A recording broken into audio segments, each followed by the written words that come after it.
આવતીકાલે 27 તારીખથી લઈ અને 31 તારીખ સુધી માધવપુર ખાતે પરંપરાગત માધવપુરનો મેળાનું આયોજન કરવામાં આવેલું છે.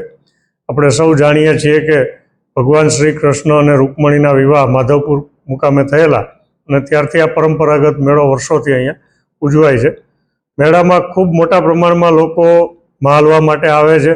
ત્યારે આ તમામ લોકોની સલામતી માટે, સુરક્ષા માટે પોલીસ વિભાગે બંદોબસ્તનું આયોજન કરેલ છે.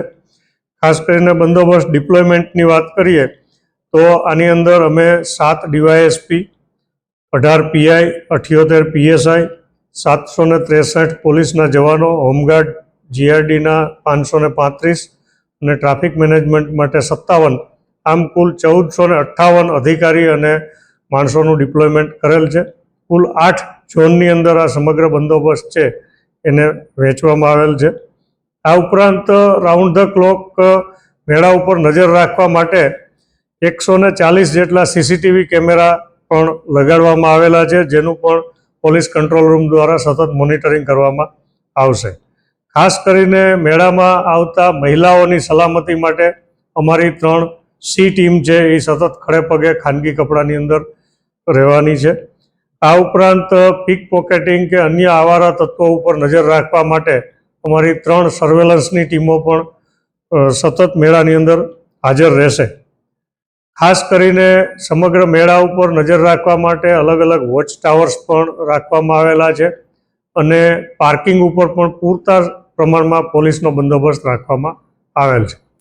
અમને ગત વર્ષના અનુભવના આધારે ખાસ કરીને માધવપુરમાંથી જે ટ્રાફિકના પ્રશ્નો થાય છે મેળા દરમિયાનમાં, એ ટ્રાફિકનો પ્રશ્ન હલ થાય એટલા માટે આ વર્ષે એક અલગથી ડાયવર્ઝન રૂટ પણ કલેક્ટર સાહેબને અમે દરખાસ્ત કરી અને એનું પણ જાહેરનામું બહાર પાડેલું છે. તો આપના માધ્યમથી અમે લોકોને પણ જણાવવા માગીએ છીએ કે જે લોકો માધવપુર જવા ન માગતા હોય અને પોરબંદરથી જેને સોમનાથ અથવા સોમનાથથી પોરબંદર આવવું હોય અને માધવપુરમાં ન જવું હોય મેળામાં, એ લોકો માટેનો એક સ્પેશિયલ ડાયવર્ઝન રૂટ પણ આ વર્ષે નક્કી કરવામાં આવેલો છે અને એના ઉપર પણ અલગથી પોલીસનું બંદોબસ્ત છે એમને રાખેલો છે.